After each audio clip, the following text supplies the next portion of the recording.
जय जगन्नाथ पिला माने साहित्यान चैनल को समस्त स्वागत। आज आम 5th सेमिस्टर ओडिया भाषा और लिपिर ऐतिहासिक विकास क्रम गला क्लास रे जहाँ पढ़ी तार परवर्ती अंश को पढ़ा। गला क्लास रे तुमको भाषा संबंधी विभिन्न मतवाद ओडिया भाषार सृष्टि उत्स ए विषय आलोचना करी। भारतीय भाषा परिवार भारत ईरानी भाषा परिवार विषय तुम आगे मु ग्राफ रखी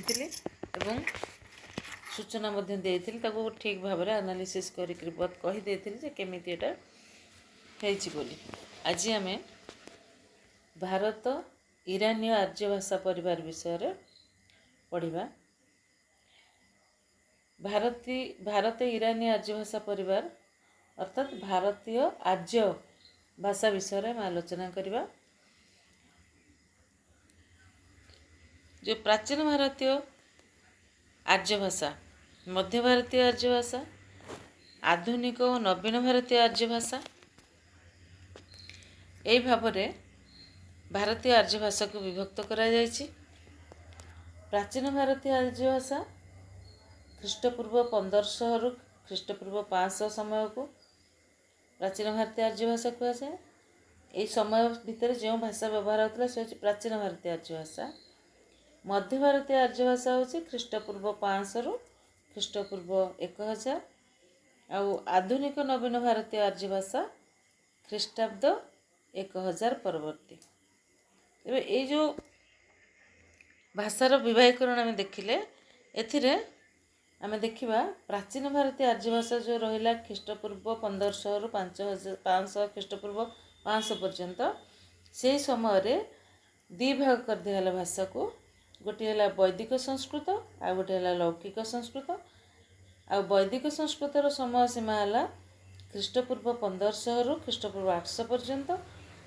लौकिक संस्कृतर समय है ख्रीष्टपूर्व 800 रु ख्रीष्टपूर्व 500 पर्यंत। ख्रीष्टपूर्व 500 भितर जो रहा से दुईटी जाक भाषा माने प्राचीन आर्य भाषा को दी भाग व्यक्त कराला वैदिक लौकिक। तापर मध्य भारतीय आर्य भाषा जो आसला जार समय सीमा होची ख्रीष्टपूर्व 500 रु ख्रीष्टाब्द 1000 पर्यंत। से आम देखिले पाली प्राकृत अपभ्रंश मध्य भारतीय आर्य भाषा ये जो समय भितर जो भाषा व्यवहार कराला ताहा तीन भाग विभक्त होला। गोटे है पाली तापर प्राकृत अपभ्रंश। सेमिति से तीन जाकर समय मध्य रहा भिन्न भिन्न प्रकार। जमिति कि ख्रीष्टपूर्व 500 रु ख्रीष्टपूर्व 200 है पाली भाषार समय। प्राकृत भाषार समय है ख्रीष्टपूर्व 200 रु ख्रीष्टाब्द 500 पर्यंत। ख्रीष्टपूर्व ख्रीष्टाब्द ये पिला नजर दौथुव। अपभ्रंश भाषा रहा आमर ख्रीष्टाब्द 500 रु ख्रीष्टाब्द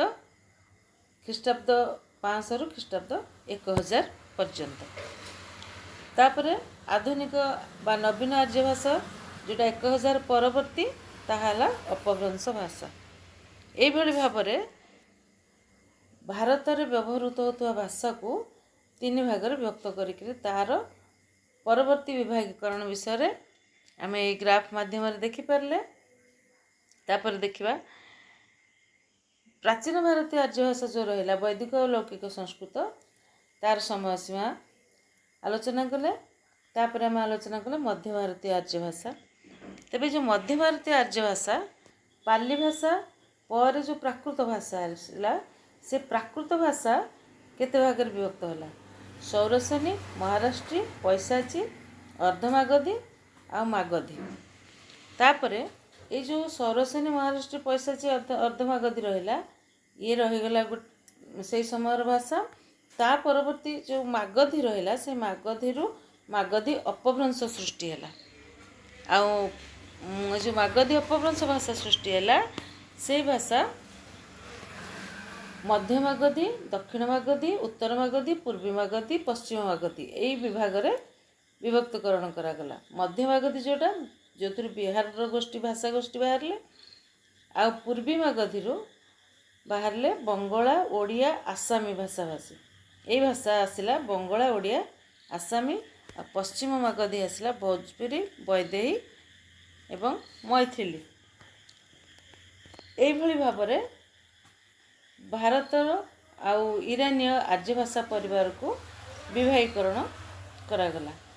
ତେଣୁ ଏଇ ଗ୍ରାଫରେ ତ ଆମେ ଏତିକି ଦେଖିଲେ, ପରବର୍ତ୍ତୀ ଟିକେ ଆଲୋଚନା କରିଦେବା। ଭାରତୀୟ ଆର୍ଯ୍ୟ ଭାଷାକୁ ତିନି ଭାଗରେ ବିଭକ୍ତ କରାଯାଇଛି।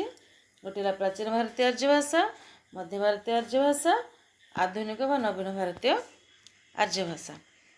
ତେବେ ପ୍ରାଚୀନ ଭାରତୀୟ ଆର୍ଯ୍ୟ ଭାଷାର ସମୟ, ଆଉ ମଧ୍ୟ ଭାରତୀୟ, ତାପରେ ଆଧୁନିକ ଭାରତୀୟ ଭାଷା, ଏସବୁର ସମୟସୀମା ଆମେ ଆଲୋଚନା କଲେ। ବର୍ତ୍ତମାନ ପ୍ରାଚୀନ ଭାରତୀୟ ଆର୍ଯ୍ୟ ଭାଷାକୁ ଭଲ ଭାବରେ ବୁଝିବା। ପ୍ରାୟ ଖ୍ରୀଷ୍ଟପୂର୍ବ 1500 ବେଳକୁ ଆର୍ଯ୍ୟମାନେ ଭାରତକୁ ଆସିଥିଲେ ଏବଂ ଅନେକ ଭାଷାବିତ୍ ଅନୁମାନ କରନ୍ତି ଏହି ସମୟଟାକୁ। ଏହି ସମୟରେ ସେମାନେ ଆସିଥିବେ ବୋଲି ସମସ୍ତଙ୍କର ଅନୁମାନ ଅଛି। এই ଆର୍ଯ୍ୟଗଣ ଆସିକି ପ୍ରଥମେ କେଉଁଠି ରହିଲେ ନା ଉତ୍ତର ପଶ୍ଚିମ ସୀମାନ୍ତ ପଞ୍ଜାବ, କାଶୀ, କୋଶଳ ଏଇଠି ବସତି ସ୍ଥାପନ କଲେ। ସେମାନେ ଦଳ ଦଳ ହେଇକିରି ଭିନ୍ନ ଭିନ୍ନ ଦଳ ହୋଇଥିଲେ ମଧ୍ୟ ସେମାନଙ୍କର ଭାଷା ଥିଲା ଗୋଟିଏ ପ୍ରକାରର ଭାଷା ସେମାନେ ବ୍ୟବହାର କରୁଥିଲେ। ଆଉ ସେ ଭାଷା ଥିଲା ତାଙ୍କର ସାଧୁ ଭାଷା ବା ବୈଦିକ ଭାଷା। ଦେବତା ଓ ପ୍ରକୃତିକୁ ନେଇ ସେମାନେ ଯେଉଁ ସ୍ତୁତି ରଚନା କରୁଥିଲେ, ତାହା ସୁକ୍ତ ଆକାରରେ ଖ୍ରୀଷ୍ଟପୂର୍ବ 10ମ ଶତାବ୍ଦୀ ବେଳକୁ ଏକତ୍ର କରାଯାଇ ସାରିଥିଲା। ପ୍ରାଚୀନ ଭାରତୀୟ ଆର୍ଯ୍ୟର ସମୟ ଖଣ୍ଡ ଥିଲା, ଯେଉଁ ସମୟକୁ ଭାଷାବିତ୍ ମାନେ ପୁଣି 4 ଗୋଟି ଉପସ୍ତରରେ ବିଭକ୍ତ କରିଛନ୍ତି। ଯେମିତିକି ବୈଦିକ ଯୁଗ, ଆନୁମାନିକ ଖ୍ରୀଷ୍ଟପୂର୍ବ 1500 ଖ୍ରୀଷ୍ଟପୂର୍ବ 1000। ଏହି ସମୟରେ ପ୍ରାଚୀନତମ ରଚନା ଥିଲା ଆମର ଋଗ୍ବେଦ। ବୈଦିକ ଭାଷାରେ ବେଦ ସବୁ ରଚିତ ହୋଇଛି। ତେଣୁ ଏହି ସମୟ ଖଣ୍ଡରେ ରଚିତ 4ଟି ଯାକ ବେଦକୁ 4 ଗୋଟି ବେଦ ରଚନା କରାଯାଇଥିଲା। ତେଣୁ ଏହାର ଅନ୍ୟ ନାମ ଶ୍ରୁତି। ସବୁଠାରୁ ପ୍ରାଚୀନ ହେଲା ଆମର ଋଗ୍ବେଦ। ଏଥିରେ ରହିଛି 10ଟି ମଣ୍ଡଳ ଆଉ 1025ଟି ସୂକ୍ତ, 10,452ଟି ମନ୍ତ୍ର। ବେଦବିତ୍ମାନେ ମନେ କରନ୍ତି ଯେ 10ଟି ମଣ୍ଡଳରୁ ଦ୍ୱିତୀୟରୁ ସପ୍ତମ ମଣ୍ଡଳ ପ୍ରାଚୀନତମ, ଆଉ ପରବର୍ତ୍ତୀ ସମୟରେ ସଂଯୋଜନା କରାଯାଇଛି। ଆଉ ଏହା ହେଉଛି ଏହି ସୂକ୍ତ ଆଉ ମନ୍ତ୍ର ଅପେକ୍ଷାକୃତ ଆଧୁନିକ। ତେବେ ଦ୍ୱିତୀୟ ଅର୍ଥାତ୍ ଅର୍ବାଚୀନ ବୈଦିକ ଯୁଗ ଯେଉଁଟାକୁ କୁହାଯାଉଛି, ତାର ସମୟ ହେଉଛି ଖ୍ରୀଷ୍ଟପୂର୍ବ 1400 ଖ୍ରୀଷ୍ଟପୂର୍ବ 800। ଏଥିରେ ଋଗ୍ବେଦର 10 ମଣ୍ଡଳ, ଶ୍ୟାମ, ଯଜୁ, ଅଥର୍ବ ବେଦ ରଚିତ ହୋଇଛି ଏହି ସମୟ ଭିତରେ।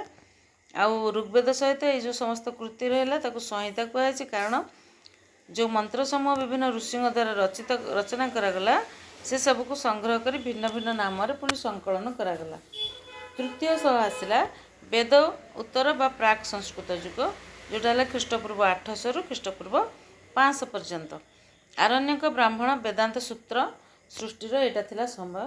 ଏହି ଶ୍ରେଣୀୟ ଗ୍ରନ୍ଥରାଜି ବୈଦିକ ତତ୍ତ୍ୱକୁ ବ୍ୟବହାର ଉପଯୋଗୀ ଜ୍ଞାନ ମାର୍ଗରେ ପରିଣତ କରିଥିଲେ। କାରଣ ଯେତେବେଳେ ବେଦ ରଚନା କରାଗଲା, ତାର ଯେଉଁ ଶ୍ଲୋକ ଥିଲା, ତା ସାଧାରଣ ଲୋକମାନେ ବୁଝିବା ସେମାନଙ୍କ ପାଖେ ସହଜ ନଥିଲା। ତେଣୁ ଯେଉଁ ମୁନି ଋଷିମାନେ ଆସିଲେ, ବେଦକୁ ଆଲୋଚନା କଲେ, ବେଦ ବିଷୟରେ ଜାଣିଲେ, ସେମାନେ ତାର ଗୋଟେ ସରଳତମ ଟୀକା ସେମାନେ କଲେ ବା ସରଳ ଭାବରେ ତାକୁ ବୁଝିବା ପାଇଁ ଚେଷ୍ଟା କଲେ। ଆଉ ସେହି ଅନୁସାରେ ତାର ନାମକରଣ କରାଗଲା ଆରଣ୍ୟକ, ବ୍ରାହ୍ମଣ, ବେଦାନ୍ତ, ଉପନିଷଦ, ଏଇଭଳି ନାନା ମାନେ ବୈଦିକ ତତ୍ତ୍ୱକୁ ବ୍ୟବହାର ଉପଯୋଗୀ କରିପାରିଲା ଭଳି ସେମାନେ ଏହାକୁ ପରିଣତ କଲେ, ସୃଷ୍ଟି କଲେ। ଚତୁର୍ଥରେ ଆସିବ ସଂସ୍କୃତ ଯୁଗ, ଯେଉଁଟାକି ଖ୍ରୀଷ୍ଟପୂର୍ବ 500। ବ୍ୟାକରଣବିତ୍ ପାଣିନି ନିର୍ଦ୍ଧାରଣ କରିଥିବା ଏହି ସମୟକୁ କୁହାଯାଏ, କାରଣ ଏହି ଯୁଗକୁ ସଂସ୍କୃତ କାବ୍ୟ ଯୁଗ ବୋଲି କୁହାଯାଇଛି। ଅଷ୍ଟାଧ୍ୟାୟୀ ଗ୍ରନ୍ଥ ଯେତେବେଳେ ରଚନା ହେଇଛି, ପାଣିନି ଲୌକିକ ଓ ସଂସ୍କୃତ ଭାଷାକୁ ବ୍ୟାକରଣ ସୂତ୍ରରେ ରଖି ତାକୁ ସାହିତ୍ୟିକ ମର୍ଯ୍ୟାଦା ପ୍ରଦାନ କରି ବେଦ ଭାଷା ସଂସ୍କୃତର ସମ୍ମାନ ଲାଭ କରାଇଥିଲେ। ତେଣୁ ଦେବନାଗରୀ ଲିପିରେ ଲିଖିତ ଏହି ଭାଷା ସାଧାରଣ ଜନତାଙ୍କ କ୍ଷେତ୍ରରେ ଆଦୃତି ଲାଭ ନକରି କେବଳ ଉଚ୍ଚ ବର୍ଗ ଅର୍ଥାତ୍ ଯେଉଁମାନେ ବ୍ରାହ୍ମଣ ଗୋଷ୍ଠୀରେ ଥିଲେ ସେମାନଙ୍କ ଏକଚାଟିଆ ଭାଷା ରୂପେ ପ୍ରଚଳିତ ହେଲା। ତାପରେ ଯେହେତୁ ସାଧାରଣ ଜନତାଙ୍କର ଶିକ୍ଷା ଦୀକ୍ଷାର ଅଭାବ ଥିଲା, ସଂସ୍କୃତ ଭାଷା ସେମାନେ ବୁଝିପାରୁନଥିଲେ, ସେହି କାରଣରୁ ସାଧାରଣ ଜନତାର ଭାଷା ପ୍ରାକୃତ ଓ ବେଦ ଭାଷା ସଂସ୍କୃତ, ଏହା ମଧ୍ୟରେ ବହୁତ ପାର୍ଥକ୍ୟ ଦେଖିବାକୁ ମିଳିଲା। ତ ସଂସ୍କୃତ ଭାଷା ସ୍ୱଳ୍ପ ଲୋକ ତାକୁ ବ୍ୟବହାର କରୁଥିଲେ। ଏଇଟା ଥିଲା ଉଚ୍ଚ ବର୍ଗର ଭାଷା, ଏହାକୁ ଶିଷ୍ଟ ଭାଷା କୁହାଯାଏ। ସାହିତ୍ୟ ଏଥିରେ ରଚନା କରାଯାଏ। ଯେଉଁ ସାହିତ୍ୟ ରଚନା ହେଲା ତାକୁ ମାନେ କୁହାଗଲା ଗୋଟେ ଉଚ୍ଚ ବର୍ଗର ସାହିତ୍ୟ। ତେଣୁ ପ୍ରକୃତ ପକ୍ଷେ ସୀମିତ ବର୍ଗର ଲୋକମାନଙ୍କର ଏଇଟା ଥିଲା ଭାଷା, ସେମାନେ ବୁଝିପାରୁଥିଲେ। ଭାରତର ସାହିତ୍ୟ ଓ ସଂସ୍କୃତିର ବାହକ ଭାଷା ରୂପେ ସଂସ୍କୃତର ସ୍ଥାନ ଊର୍ଦ୍ଧ୍ୱତମ ସୋପାନରେ ରହିଛି। କିନ୍ତୁ ଜୀବନର ଭାଷା ପ୍ରକୃତ ସ୍ୱାଭାବିକ ନିୟମରେ ରୂପ ପରିବର୍ତ୍ତନ କରିଚାଲିଲା। କାରଣ ପ୍ରାଚୀନ ଭାରତୀୟ ଆର୍ଯ୍ୟ ଭାଷା ଲୋକମାନଙ୍କ ମୁଖରେ ପରିବର୍ତ୍ତିତ ହେବାକୁ ଲାଗିଲା। ବେଦର ଭାଷାକୁ ଭାରତର ପଣ୍ଡିତମାନେ ଦେବଭାଷା ମନେ କରୁଥିଲେ। କିନ୍ତୁ ପ୍ରାକୃତିକ ନିୟମବଶତଃ ଯେଉଁ ପରିବର୍ତ୍ତନ ଭାଷାରେ ଘଟୁଥିଲା ବା ବେଦର ଭାଷାକୁ ସୁରକ୍ଷିତ କରି ରଖିବା ଉଦ୍ଦେଶ୍ୟରେ ବ୍ୟାକରଣ ରଚନା କରି ଭାଷାର ସୁରକ୍ଷା ଚାହିଁଥିଲେ ପଣ୍ଡିତମାନେ। କେହି କେହି କହନ୍ତି ଯେ ବ୍ୟାକରଣିକ ନିୟମ ମାଧ୍ୟମରେ ଭାରତୀୟ ଆର୍ଯ୍ୟ ଭାଷାର ଶୁଦ୍ଧତାର ଗୋଟିଏ ଆଦର୍ଶ ରୂପ ହେଉଛି ସଂସ୍କୃତ ଭାଷା। ସଂସ୍କୃତ ଭାଷା ମାଧ୍ୟମରେ, ବ୍ୟାକରଣ ମାଧ୍ୟମରେ ବେଦର ଉପଯୁକ୍ତ ରୂପକୁ ବା ତା'ର ବ୍ୟାକରଣିକ ନିୟମ ମାଧ୍ୟମରେ ଭାରତୀୟ ଆର୍ଯ୍ୟ ଭାଷାର ଶୁଦ୍ଧତାକୁ ବଜାୟ ରଖିବା ପାଇଁ ସେମାନେ ଚେଷ୍ଟା କରିଥିଲେ। ସଂସ୍କୃତ ବ୍ୟାକରଣ ରଚନା କ୍ଷେତ୍ରରେ ପାଣିନି ହେଉଛନ୍ତି ସର୍ବଶ୍ରେଷ୍ଠ। ତାଙ୍କର ବ୍ୟାକରଣ ଗ୍ରନ୍ଥର ନାଁ ହେଉଛି ଅଷ୍ଟାଧ୍ୟାୟୀ। ତାଙ୍କ ସମୟରେ 3ଟି ଆଞ୍ଚଳିକ ଭେଦରେ କଥିତ ଭାଷା ସୃଷ୍ଟି ହୋଇଥିଲା, ଯାହାର ଉଦାହରଣ ଏଥିରେ ଦିଆଯାଇଛି। ଗୋଟିଏ ହେଲା ପ୍ରାଚ୍ୟ, ଯେଉଁଟା ଥିଲା ପୂର୍ବ ଭାରତର ଅଯୋଧ୍ୟା, ଉତ୍ତର ଭାରତର ପୂର୍ବାଞ୍ଚଳ ଓ ବିହାରକୁ ନେଇକରି। ଉଦୀଚ୍ୟ, ଉତ୍ତର ପଶ୍ଚିମ ଭାରତ ଓ ଉତ୍ତର ପଞ୍ଜାବ। ମଧ୍ୟମଦେଶୀୟ, ପଶ୍ଚିମ ଭାରତର ମଧ୍ୟଦେଶ ଦିଲ୍ଲୀ, ମିରଟ ଓ ମଥୁରା। ଭାଷାବିତ୍ ସୁନୀତ କୁମାର ଚାଟାର୍ଜୀ ଏହା ସହିତ ଆଉ ଗୋଟିଏ ଆଞ୍ଚଳିକ ରୂପ ଯେଉଁ ମାନେ ସଂଯୋଗ କରିଥିଲେ, ଯୋଗ କରିଥିଲେ, ତାହା ହେଲା ଦାକ୍ଷିଣାତ୍ୟ, ମାନେ ମହାରାଷ୍ଟ୍ର ଆଦି ଅଞ୍ଚଳ। ଏବେ ପାଣିନି ଯେଉଁ ଅଷ୍ଟାଧ୍ୟାୟୀ ଗ୍ରନ୍ଥ ରଚନା କଲେ, ସେଥିରେ କ୍ଲାସିକାଲ ସଂସ୍କୃତ ଭାଷାର ଶୁଦ୍ଧ ରୂପ ମାନେ ନିର୍ଣ୍ଣୟ କରିବା ଫଳରେ ସଂସ୍କୃତ ଏକ କଥିତ ବା ଲୋକଭାଷା କି ବୋଲି ପ୍ରଶ୍ନ ଆସିଲା। ଏହାର ଉତ୍ତରରେ ଭାଷାବିତ୍ ଡକ୍ଟର ସୁକୁମାର ସେନ ସେ କହିଥିଲେ ଯେ ଭାଷା ବିଜ୍ଞାନ ଯେଉଁ ମଧ୍ୟ ଦେଶରେ ଶିଷ୍ଟ ଲୋକେ କହୁଥିବା ଭାଷା ହେଉଛି କ୍ଲାସିକାଲ ସଂସ୍କୃତ। ଆଉ ପାଣିନିଙ୍କର ଯେଉଁ ମାତୃଭାଷା ଉଦୀଚ୍ୟର କେତେକ ସାଧାରଣ ବୈଶିଷ୍ଟ୍ୟ ଏ ଭାଷାରେ ଦେଖାଯାଏ। ସାରା ଭାରତବର୍ଷରେ ଅଶିକ୍ଷିତ ଏବଂ ଅଳ୍ପ ଶିକ୍ଷିତ ଜନସାଧାରଣ ସଂସ୍କୃତ ଭାଷାରେ କଥା କୁହନ୍ତି କି ନାହିଁ, ମଧ୍ୟ ଦେଶର ଶିକ୍ଷିତମାନେ କଥା ହେଉଥିବେ। ତେଣୁ ଏହା କୃତ୍ରିମ ଭାଷା ନଥିଲା। କେହି କେହି ପଣ୍ଡିତ ମଧ୍ୟ ଏହାକୁ ଜୀବନ୍ତ ଲୋକଭାଷା ବୋଲି ମଧ୍ୟ ମତ ଦେଇଛନ୍ତି। ବ୍ରାହ୍ମଣ୍ୟ ଧର୍ମର ପ୍ରତିନିଧି ଭାବରେ ଏହି ଭାଷା ରୂପ ଗ୍ରହଣ କରିଛି। ତେଣୁ ସଂସ୍କୃତ ଭାଷା ଦେବଭାଷା ଭାବରେ ସେହି ସମୟରେ ସମାଜରେ ପରିଚିତ ହୋଇଥିଲା ଏବଂ ଏଥିରେ ସାହିତ୍ୟ ରଚନା ମଧ୍ୟ ଶୀର୍ଷ ସ୍ଥାନରେ ପହଞ୍ଚିଥିଲା। ତେବେ ଓଡ଼ିଆ ଭାଷା ଓ ସଂସ୍କୃତ ଭାଷା ମଧ୍ୟରେ ଯେଉଁ କ'ଣ ସମ୍ପର୍କ ରହିଛି ସେ ବିଷୟରେ ଟିକେ ଆଲୋଚନା କରିବା।